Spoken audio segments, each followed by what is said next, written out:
that's where some of the essence can get lost, is like, I have to be nice all the time, you know?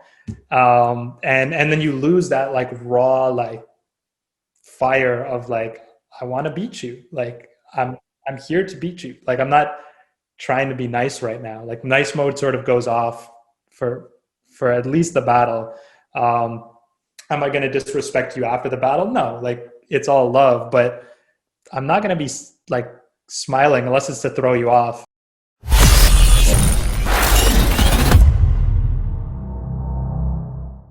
Now, Pieces, you alluded to the fact that you were raised in a middle class or even upper middle class environment. But for those watching, I don't want them to get it misconstrued that you like had this easy road and you were just everything was all peaches and cream. You talk about it in your book. You're pretty open about it, actually. But the fact of the matter is, you actually went through a lot of ups and downs dealing with the health issues with your parents. You talk about your father and him having, his mental health issues.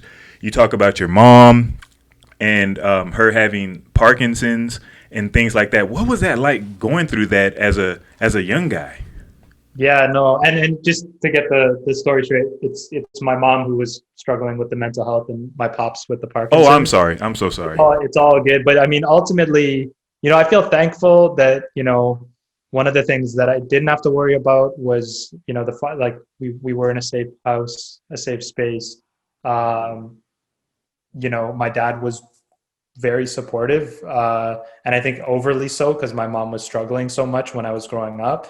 But yeah, my mom, and I've spoken to my mom quite a lot about this and sort of spoken about even having permission to talk about it for the purposes within the book, but also to raise awareness around mental illness because it's important. And we couldn't talk about it when we were kids because, there was a lot of shame around it. And for most of my childhood, from time I was about 4 or 5 till, I was late in my teens, my mom struggled with schizophrenia, and I became, I use the word caregiver lightly because I was really her son. Like I was just a kid. But what I didn't realize, like I've learned to use the terminology caregiver later because like sometimes I was there to support, like really. And when my dad sort of split off away from my mom, and I was sort of the only one living at home because my bro moved out, there were definitely some really sort of role reversal moments of parent and child where like I had to, you know, Step take her up. to the hospital, whatever I had to do. It was not the usual, musings of a teenager, Right. like a lot of my friends were going through. So I was like, cool, I got to rise up. I got to get responsible. I got to just do what my mom needs right now and not, worry about whatever party I'm missing or whatever. So at that time, I harbored a lot of stress as a teenager because I feel like I became a lot more responsible by that age than some of my friends were, especially the ones living in my community who were just like Right. partying and doing their thing and just, it's all good. We all grow up in different circumstances, but I look at it as something that defined the strength inside of me. I see how she survived. And, when I have a hard time, I think about that and I'm like, you know, I've been down and I've had my own mental health struggles personally in the last several years. At the same time, I know I've seen what resilience looks like. And I think about my mom, so she's taught me a lot of unsaid lessons. The other couple, she always does this where she like apologizes. She's like, I'm so sorry about, the childhood. I'm like, that was the perfect childhood. Like you gave me everything I needed to be the person that I am, and I Right. have to remind her that because, she feels bad. So I think that, and I mean it when I say that, like she really is like, I am who I am because of her. And I'm Mm. very thankful for that. I've done a lot of the things I've done in my life because of, growing up, living in a household, having to just navigate, so, and then I think about the parallels to breaking, like absolutely when I'm battling, like I think about, okay, how can this person's better than me, like, but I could beat them if I play my cards right, so, being thoughtful in my approach, even in building an organization. When we built Unity, I applied that same sense of like, okay, I'm going to try again. I'm going to learn. I'm going to try again. You know, we said building the plane while flying it. I just keep trying and learning and taking that knowledge and hopefully, you know, moving it forward. Same as living in a household with someone who's struggling in that way. I had to figure out different ways to navigate that situation so that she didn't hurt herself and I didn't get hurt as part of that process. And it was a lot as a young person, to be real, but breaking really was my outlet. It was my community, my crew. It was just a platform to be heard, you know, like I had something to say that people like were interested in hearing or like seeing or, you know, experiencing. Yeah. So that pushed me to level up. It's like I have a voice somewhere, even though at home I don't, you know, really have that voice.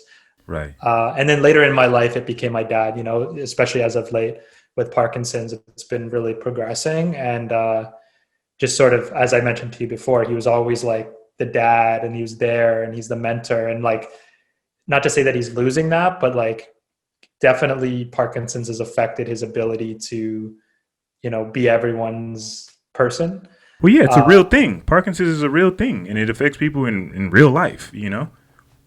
100%. And it's a degenerative disease. So I have to, you know, think about the realities of that. So it's life is an ongoing, you know, conversation. It's an ongoing up and down. But I really look at it as like, you know, what do I have? What can I create?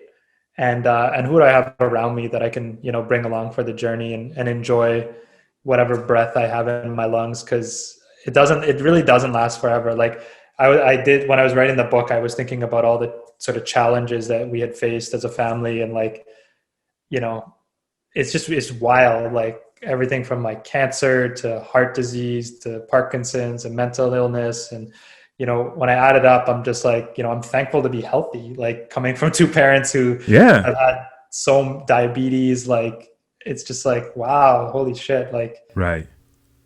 You know, I'm thankful to have even been healthy up until now. Like we all get our stuff in life, but, you know, and I sort of had this urgency in my life to just get things done because I always worried that I would lose my health, use my body to the fullest with breaking, use my sort of heart and my mind to the fullest with building Unity.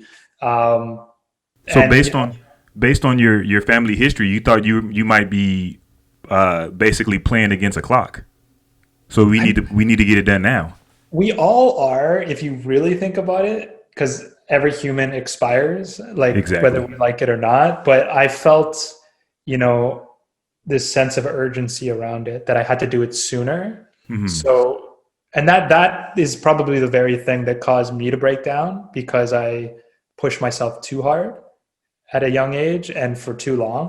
Mm-hmm. And I thought I was just like, oh yeah, I can operate at this speed and this pace, you know, 10 meetings a day, like driving and doing a meeting while eating lunch, or like just stupid things that, you know, it piled up. And then when my dad's sort of health got worse, you know, I think I had a bit of a breakdown towards my probably 3 years ago, personally, like with anxiety. And I just missed like 2-3 weeks of work. I just couldn't get out of bed. And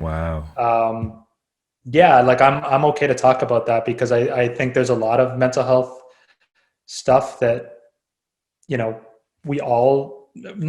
like any one person can experience at any time in their life. So I'm not saying everyone develops, you know, a mental health challenge, but it can very well come along in adulthood, you know? Yeah. And it's funny that you say that. And for some people, even speaking on it is, you know, culturally relevant. Because I know in African-American culture, mental health is just like it's like taboo. You know, if you're going through it, it's like, man, we've been through so much. You better toughen up. You know what I'm saying? At least you know, when you come from, if you're African American, you come from a lineage of slaves, and it's like, well, you ain't no slave. So what if you're a little depressed? You better suck it up and keep pushing. It could be worse, you know, but that's not the best way to go about it. That's not how you handle mental health issues, by just sucking it up and going about it. At some point, you have to face whatever that issue is and go through whatever the process is to overcome, manage, and deal with it. Yeah, 100%. And it's so different, like you said, culturally, individually, like the way people experience different things. There's different disorders. Like there's just different things. It's just different, right? So there's no paintbrush solutions to this stuff. But what I do know is like, you know, I do speak about it openly because I'm like comfortable chatting with other people who are struggling, and I've had my fair share of chats with folks. I'm not saying I can help anyone, but just knowing another breaker b-boy out there is, I'm not struggling every day, but when it gets bad, it gets pretty bad. Like, I just offer that to know that, you're not alone. And even if you're struggling in silence, like there's definitely people out there who are working through that stuff as well. So No doubt.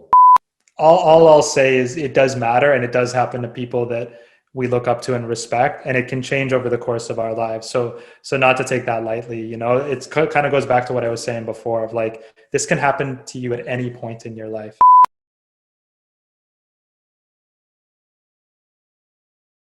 For more quality content from Beyond the Cypher with Illskillz, don't forget to press the like and subscribe buttons. Let us know how we're doing in the comment section, and to make sure you don't miss anything from the channel, smash the notification bell. We appreciate the love and support so far.